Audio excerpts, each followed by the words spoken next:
I straight up think that this might be the funniest hairstyle that, like, grown-up people wear, because this is what I used to wear when I was a child. Like, this is how my mom did my hair when I was a baby, because she didn't know how to do it.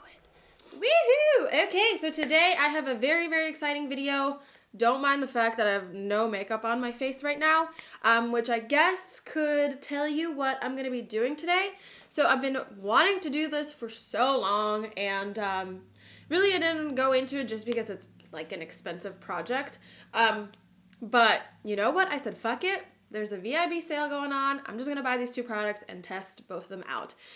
So today we're going to be testing out the Dior Airflash, and then we're also going to be testing out the Sephora like spray foundation as well. In the Dior one, I got the shade Beige Clair, which is light beige, 200, and then in the Sephora one, I got the fawn color. Okay, so for starters, I really freaking hope that these will be matching on my face, and second of all, I hope that they like look generally the same, because I'm gonna be but yeah, so I hope that those colors match, and other than that, I hope that they look the same on my face, because otherwise I'm just gonna be looking crazy. So I'm gonna go wet my beauty blender and I'll be right back. Let's just pretend that my beauty blender is clean. Liquid gold. I need this shit to survive on Fridays. All my blushes are dirty AF. So let me just... I'm the worst package opener that there could ever be. Okay, so this is obviously what the Sephora one looks like. Directions: shake well for 5 seconds before use. Cover hair and close eyes and hold can 10 inches away from face, pressing on nozzle and moving in circular motions. Blend with brush. Do not spray for more than 10 seconds. And then step 3, or spray directly onto a brush and buff it in. So, shake. So I guess this side of the face I'm going to do with the Sephora, and then this side is going to be the Dior side. So I hope I don't forget later on in the day which side is which. Okay, so I guess I should prime my face, right? I didn't say anything about primer. YOLO, I'm not going to prime it and see what it looks like on my skin without being primed. My skin is moisturized though, so on that we are good. Lord, this is scary. It says cover your stiffs. So I'm just gonna use this and like hope to not get it in my hair. This is the shit that you do. So first I'm gonna spray some on my face just to see what it feels like, and then I'm probably just gonna go onto my beauty blender. Oh Lord, 10 inches? How far away is 10 inches from my face? Like how am I did not know that it was gonna come out this quickly.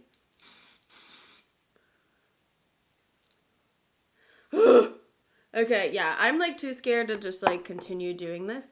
So I'm just going to buff in what I have on my skin right now.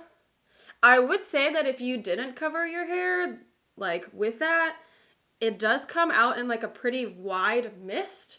So I would probably say that this would get all over your stuff. So I'm just gonna spray my blender and go over my face this way. And I'm going to do more for my forehead. Like, how do you know how much product you're supposed to use? I don't know. Though, my face. I don't want to like this foundation, but I know I'm going to like it. Although I would prefer to like the Sephora one over the Dior Flash, because it's like, I swear, a $40 difference. I want to say the Dior Airflash is like $68. Like, did a unicorn shit you out? Like, are you that magical? And then the Sephora one I want to say is $28. I should double check that. But, yo.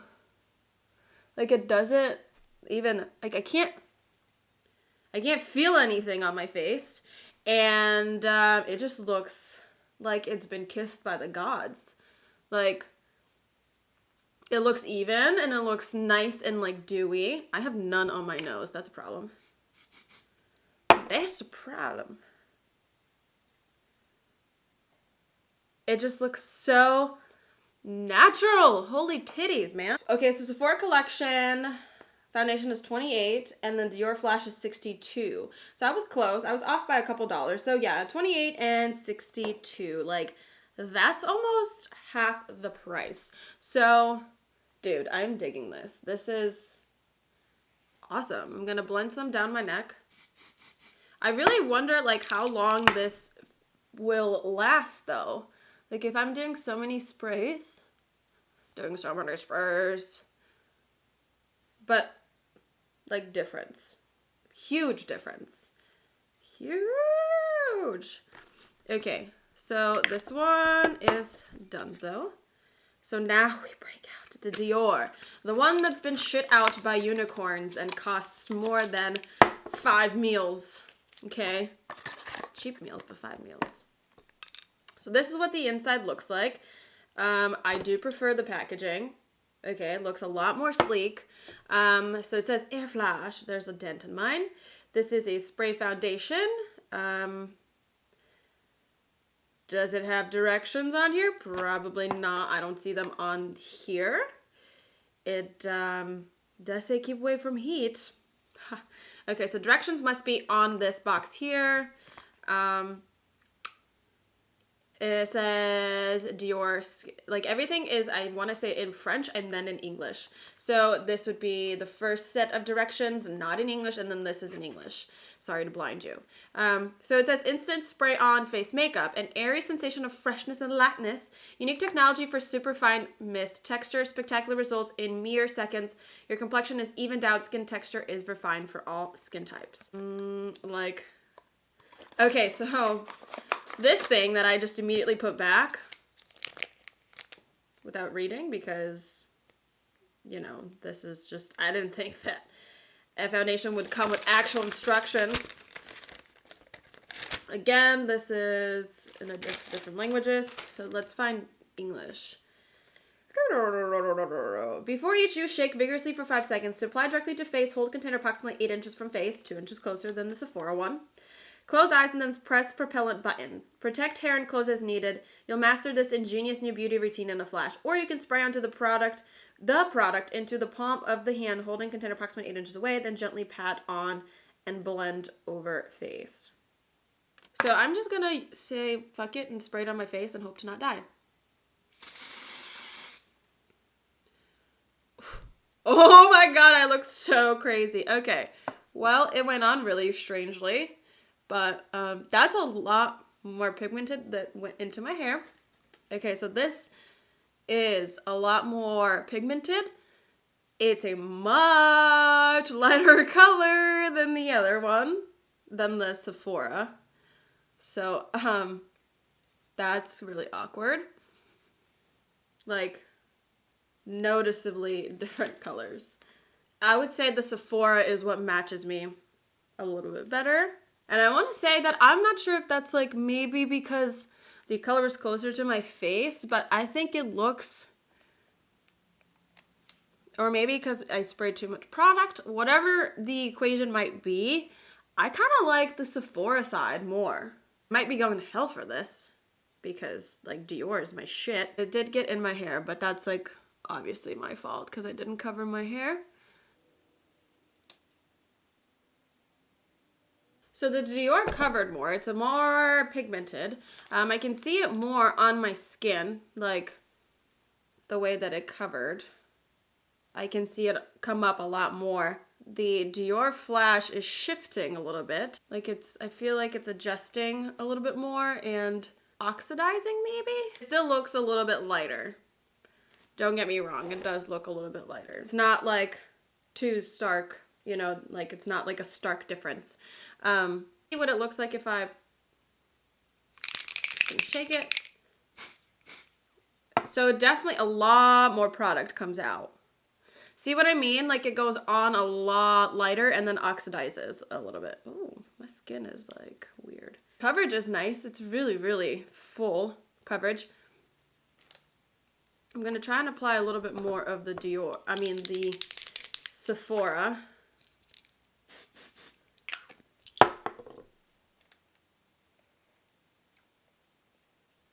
I think I'm beating my face too hard. It's turning a little red. The Sephora stays true to color. The Dior does shift its color a little bit and it does oxidize a tad bit. I think that both colors are really, like once the Dior oxidizes, it is very much like my skin tone. Like, am I supposed to set this? Like, do people set this foundation? I don't know. I'm probably not going to set it because it is, like, feeling it, it feels like my skin. It doesn't feel very wet or tacky or anything of that sort. So I think I'm going to do my eye makeup and then I am going to come back and let you know how I feel. I'm going to go and I'm going to do my eye makeup and my eyebrows and then lips or whatever. And I'm going to come back and we're going to see what it feels like in about 10-15 minutes. So I just decided to do my eyes off camera really quickly. Well, not really quickly. This took me like 10-15 minutes, whatever it did. So now I feel like my face is completely dried down. I am weirdly having lines right here because I make a lot of facial expressions. So let's see if that will blend out. Am I gonna need Botox soon? Oh Lord, have mercy. So that seemed to blend out fairly nicely. So what I have done is my eyes and my eyebrows, and only thing that I want to do now is see how products apply on top of both of the foundations. So to bronze and bronze my face, I'm not going to contour, I'm just going to bronze my face up. I'm going to be using the Too Faced Chocolate Soleil bronzer and then the Luxie 514 blush brush, but I use that as a, just as like a contour brush. So on the Sephora side, I'm not seeing any patchiness. Let's see. I doubt there's going to be any patchiness on the Dior side. Nope. Blending out like a dream, no skipping around. And I'm going to take a little bit more of a defined brush, dip back into that, and just define my cheeks a little bit more. And yeah, really no problem with either of the sides. It's really nice. They are comparing very well. See, the only thing that I don't like is on the Dior packaging, everything is on the damn box. Like, I'm going to throw this box away and then I'm going to have no information on this. I bought this and I never use it, so I feel the need to today because my inner corners are so light. I'm gonna go and use my Becca Pearl. And I'm gonna take a little brush like this. This is my F03 highlighter by Sigma. I'm just gonna take a little bit of product and just dab it on right here. And then with the little inner corner brush, I'm also gonna take that same product, put it right on the tip of my nose, and then draw a line. I'm just gonna buff those in. Today, I'm actually going to apply some blush. Yeah, right? I'm gonna be using my MAC 137, and I'll be using the Tarte Amazonian Clay blush in Party. That's legit what it's called. And it's just a little, like, really nice and light pinky color. I'm gonna dab the smallest amount on my face, and that's about it. This is what the final product looks like. Both sides do look the same color-wise. The Dior side did oxidize. Everything blended very smoothly on top of both of the face sides. Honestly, from the way that both sides feel, I really can't tell a difference. They look the same and they honestly feel the same. Products blended out the same on both sides. So what it comes down to now is the longevity of both of the foundations. I'll be doing a check-in later on and I will give you the full scoop of what I liked more. And I'll be giving you the breakdown of everything that you need to know. So stay tuned. And I'll see you in a little bit. Bye. So I am back with my last check-in for the foundation. Well, for the two foundations. So this is my Sephora side. This is my Dior side. So let me go ahead and see how I feel about each side. So really the color ended up being exactly the same. What I am noticing is that the Sephora side came off a little bit more right around this area. It's the same amount of like oil. Everything on top stayed on it the same amount, but it looks like the Sephora side, like pigmentation wise, there's a lot less pigment there than on the Dior side. I'm missing like a little bit of pigment here on this side, which is the Sephora side. I'm missing pigment here. Everywhere else is pretty much the same, and then I'm like having like a smile line problem here a little bit. Like you can see where my smile line is, and on this side there's no creasing with that at all. So really those would be my the only differences here. Like neither side got cakey or anything like that. So I really want to say that for the price, these are very, very similar. Weight wise, are they the same? The Sephora says that there's 75 milliliters in here and then 2.5 fluid ounces. So really, this has more foundation in it than the Dior Flash. So honestly, I can't even like application wise, they're the same. Lasting power, Dior. Price, Sephora. Color, Sephora, because it doesn't shift. It's like just that color. Did I already say price? Sephora. Packaging, Dior. Final result, like just basing off the fact that it feels the same, it went on the same basically, I gotta give it up to Sephora, honestly, which like I didn't think that I would ever say that. Like I would want to sit here and be like, oh, like Dior is better. I mean, they're coming off the same amount as well. You know, that would make me feel better about keeping the product, but I want to say that Sephora really is very, very comparable, in my opinion. I think everyone's going to have their own opinion. If you're not like a high-end brand type of girl, I would say choose Sephora. There's more product in here as well. So I'm going to go and vote that Sephora wins. And yeah, Sephora wins. And you saved like $40, so that's awesome. So I hope that you enjoyed this video, and go ahead and like and subscribe, and I'll see you in the next one. Bye!